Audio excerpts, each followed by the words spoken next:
Hello friends, income tax के cases की series में आज जो केस हम डिस्कस करेंगे वो सेक्शन 69 की एडिशंस को लेके है। सेक्शन 69 के अंदर अनएक्सप्लेन्ड इन्वेस्टमेंट्स के लिए एडिशन की जाती है। प्रेजेंट केस में चेन्नई आईटीएटी की ए बेंच के सामने एक इशू था कि यदि किसी एसएससी के यहाँ सर्च हुई, उस एसएससी ने अपनी स्टेटमेंट के अंदर ये दिया कि एसएससी ने किसी पार्टी वीएफ को कोई लोन दिया है, लेकिन जो भी डॉक्यूमेंट्स या लूज शीट्स एसएससी के यहां मिले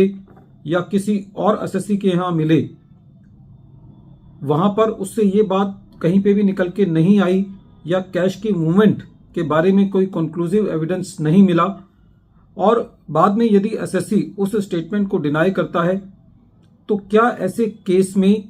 जब तक जिस पार्टी को लोन दिया गया है, जिसके ऊपर एलिगेशन है, जब तक उससे वेरीफाई नहीं की जाए उस स्टेटमेंट को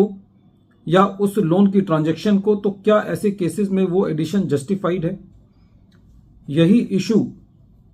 चेन्नई आईटीएटी की ए बेंच के सामने एक case deputy commissioner of income tax versus Sujay Anand Reddy के केस में सामने आया और ये केस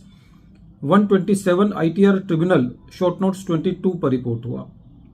इस केस का जजमेंट 19 अगस्त 2025 को आया। प्रेजेंट केस के अंदर एसएससी के यहां सर्च हुई और उस सर्च के अंदर कुछ लूज शीट्स और इलेक्ट्रॉनिक डिवाइसेस मिले। एक और लूज शीट जिसका टाइटल वीएफ पेमेंट था, ये एक लूज शीट किसी दूसरे पर्सन के यहां जिसका नाम के था उसके यहां मिली। जब एसएससी के यहां सर्च हुई थी तो एसएससी ने अपनी स्टेटमेंट में ये कहा कि उसने कोई कैश लोन दिया है 1 करोड़ रुपए का, जिसको बाद में एसएससी ने डिनाई किया। लेकिन असेसिंग ऑफिसर ने बिना उस पार्टी वीएफ को वेरीफाई किए बिना एसएससी के हाथ में सेक्शन 69 के अंदर इस लोन देने की ट्रांजैक्शन को ऐड किया। एसएससी का यह कहना था कि क्योंकि एसएससी अपनी ट्रांजैक्शन को डिनाई कर चुका है और कोई भी एविडेंस रेवेन्यू के पास नहीं था जिससे यह साबित हो कि एसएससी ने 1 करोड़ रुपए किसी दूसरी पार्टी वीएफ को दिया है और उस पार्टी वीएफ को भी वेरीफाई नहीं किया था, समन्स नहीं किया था, तो ऐसे केस में एसएससी के मुताबिक ये एडिशन जस्टिफाइड नहीं थी। लेकिन एओ ने उस अमाउंट को सेक्शन 69 में ऐड किया, जिसको सीआईटी अपील ने डिलीट किया। जब ये मैटर ट्रिब्यूनल के पास लेकर के गया रेवेन्यू, तो ट्रिब्यूनल का सबसे पहले ये कहना था कि प्रेजेंट केस के अंदर कहीं पर भी जो कैश का आउटफ्लो है वो लूज शीट से सामने निकल के नहीं आया है और खाली एक स्वॉन स्टेटमेंट के बेसिस पर सेक्शन 69 के अंदर अनएक्सप्लेन्ड इन्वेस्टमेंट के बतौर लोन को देने के लिए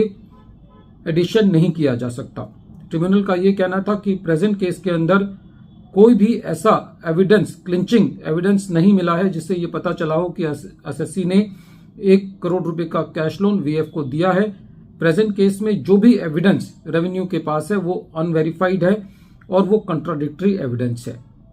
ट्रिब्यूनल का यह भी कहना था कि प्रेजेंट केस के अंदर जो स्टेटमेंट है एसएससी की वो भी अनसब्सटेंशिएटेड है और जो एविडेंस रेवेन्यू के पास है उसकी कोई भी लीगल सेंटिटी नहीं है।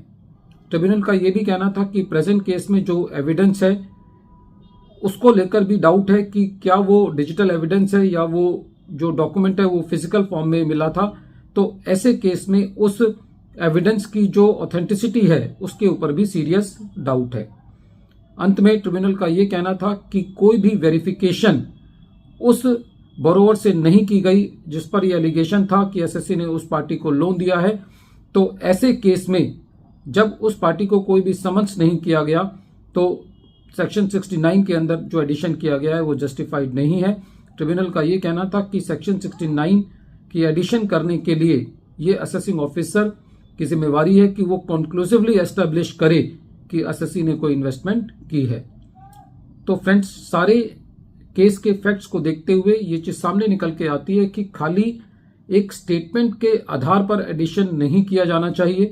जब तक कि वो ट्रांजैक्शन जो है वो वेरीफाई ना हो, कोरोबरेट ना हो, दूसरी पार्टी से उसका वेरिफिकेशन ना किया जाए, जब तक एक अनवेरिफाइड एविडेंस और अनकोरोबरेटिव एविडेंस के बेसिस पर सेक्शन 69 के अंदर एडिशन नहीं की जानी चाहिए। वीडियो के अंत में एक बार फिर मैं केस का नाम रिपीट कर रहा हूं। केस का नाम है deputy commissioner of income tax versus Sujay Anand Reddy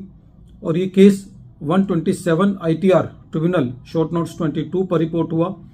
और इस केस का जजमेंट 19 अगस्त 2025 को चेन्नई ITAT की ए बेंच ने दिया। Thank you friends.